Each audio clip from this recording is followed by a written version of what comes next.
नमस्ते और आपका स्वागत है हमारे इस विशेष प्रसारण में। आज हम उस विषय पर बात कर रहे हैं जिसकी गूंज देश के कोने कोने में लगभग हर उस घर में सुनाई दे रही है जहां एक वरिष्ठ नागरिक अपनी जिंदगी की शाम में सम्मान की एक किरण की प्रतीक्षा कर रहा है।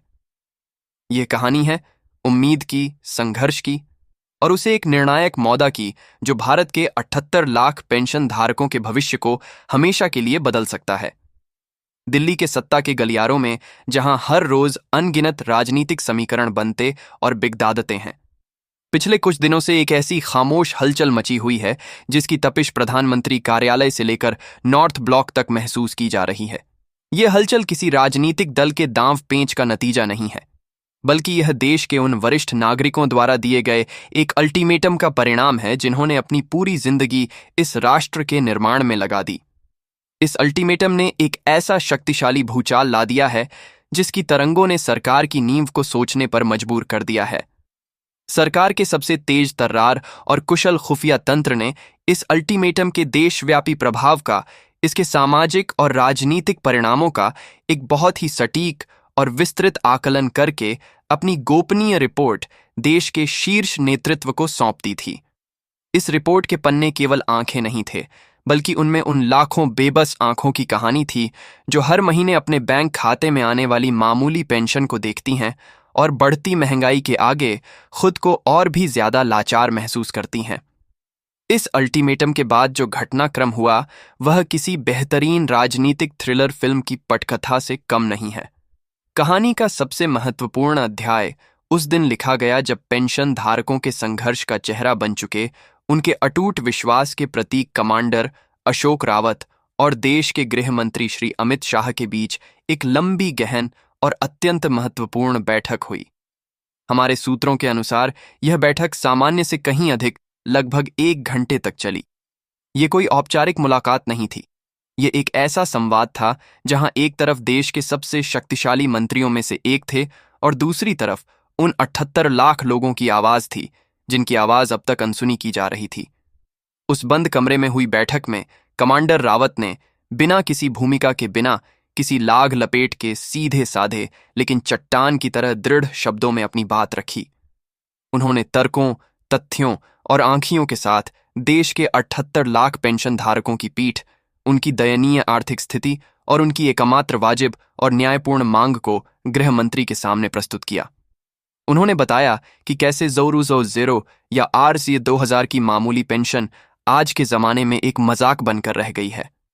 उन्होंने उन पूर्व कर्मचारियों का दर्द बयान किया जो आज अपनी दवाओं, अपने इलाज और अपनी रोजमर्रा की छोटी छोटी जरूरतों के लिए भी मोहताज हो गए हैं। उनकी मांग बिल्कुल स्पष्ट थी, न्यूनतम पेंशन RC 500 और उस पर महंगाई भत्ते की सुरक्षा, ताकि बढ़ती कीमतों का बोझ उनकी कमर को और ना तोड़ दे। इस मुलाकात के बाद जो हुआ वह इस पूरे घटनाक्रम का सबसे निर्णायक और सबसे महत्वपूर्ण मुद्दा है। गृह मंत्री अमित शाह, जो अपनी असाधारण राजनीतिक कुशलता, अपनी अचूक प्रशासनिक पकड़-दहज और जमीनी हकीकत की गहरी समझ के लिए जाने जाते हैं, उन्होंने इस मामले की असाधारण गंभीरता को तत्काल भांप लिया। उन्हें यह समझने में एक पल भी नहीं लगा कि यह केवल कुछ हजार रुपयों की वित्तीय मांग नहीं है, बल्कि यह एक ऐसा भावना पहला और सबसे बड़ा बिंदु था, छवि का संकट। उन्होंने प्रधानमंत्री को अवगत कराया कि देश के वरिष्ठ नागरिकों का इस प्रकार सखों पर उतरना, अपने हैक्यू के लिए गिद्धाना, न केवल पार्टी और सरकार की उस गरीब, हितैषी और वरिष्ठ नागरिक सम्मान वाली छवि को धूमिल करेगा जिसे वर्षों की मेहनत से, अनगिनत योजनाओं के माध्यम से बनाया गया है। यह एक बहुत ही घातक और नकारात्मक राजनीतिक संदेश देगा। यह संदेश जाएगा कि जिस सरकार ने गरीबों के लिए घर बनाए, शौचालय बनवाए, मुफ्त राशन दिया, वह सरकार उन लोगों को भूल गई जिन्होंने अपनी जवानी देश की सेवा में समर्पित कर दी। दूसरा महत्वपूर्ण बिंदु था विपक्ष का ब्रह्मास्त्र। उन्होंने समझाया कि विपक्ष, जो पहले से ही सरकार को घेरने के लिए छोटे बड़े मौके तलाश रहा है, इस मुद्दे को राष्ट्रीय स्तर पर भुनाने का कोई भी अवसर नहीं छोड़ देगा।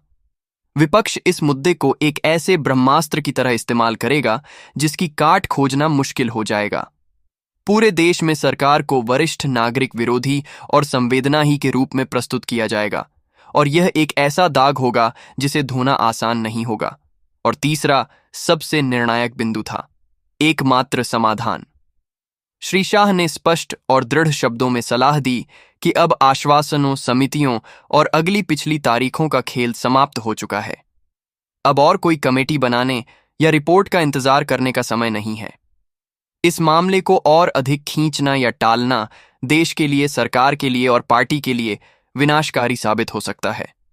इसलिए बिना किसी विलंब के तत्काल प्रभाव से पेंशन में सम्मानजनक वृद्धि की घोषणा करना ही एकमात्र सम्मानजनक और विवेकपूर्ण समाधान है।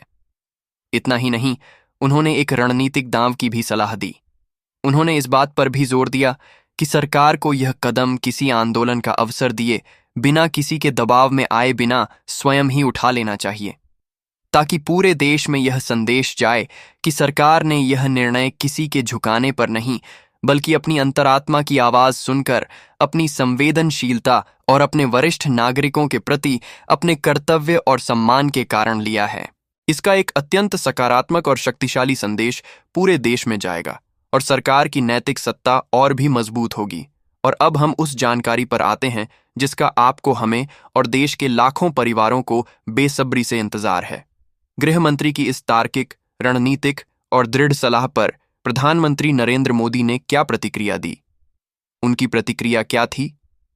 हमें जो अत्यंत विश्वसनीय और उच्च स्तरीय सूत्रों से पता चला है, उसके अनुसार प्रधानमंत्री ने गृह मंत्री की पूरी बात को न केवल अत्यंत धैर्यपूर्वक और गंभीरता से सुना, बल्कि उन्होंने यह आश्वासन भी दिया कि वे उनकी सलाह से अक्षरशः सहमत हैं। और इससे भी बड़ी खबर यह है कि प्रधानमंत्री ने कहा कि इस दिशा में सारी तैयारी पहले ही पूरी कर ली गई है। जी हां, आपने बिल्कुल सही सुना। प्रधानमंत्री मोदी ने कथित तौर पर यह स्वीकार किया है कि पेंशन वृद्धि का यह मामला उनकी सरकार की सर्वोच्च प्राथमिकताओं में से एक है और इसे अब और टाला नहीं जाएगा। सरकार के भीतर इस पर काम किस स्तर तक पूरा हो चुका है, इसका अंदाजा आप इसी बात से लगा सकते हैं कि संबंधित मंत्रालयों में आवश्यक समन्वय स्थापित किया जा चुका है। वित्त मंत्रालय, श्रम मंत्रालय और कर्मचारी भविष्य निधि संगठन यानी ईपीएफओ के बीच इस विषय पर कई दौर की बैठकें हो चुकी हैं और एक साझा सहमति बन चुकी है। इसकी पूरी वित्तीय रूपरेखा तैयार कर ली गई है। पेंशन की गणना कैसे होगी, उसके लिए अतिरिक्त वित्तीय संसाधन कहां से जुटाए जाएंगे और उसके वितरण की पूरी प्रक्रिया की रूपरेखा को अंतिम रूप दिया जा चुका है। हर एक पहलू पर, हर एक तकनीकी और वित्तीय चुनौती पर विचार करके उसका समाधान निकाल लिया गया है। प्रधानमंत्री ने यह स्पष्ट संकेत दिया है कि अब केवल सही समय और सही मंच से इसकी आधिकारिक घोषणा की जानी शेष है।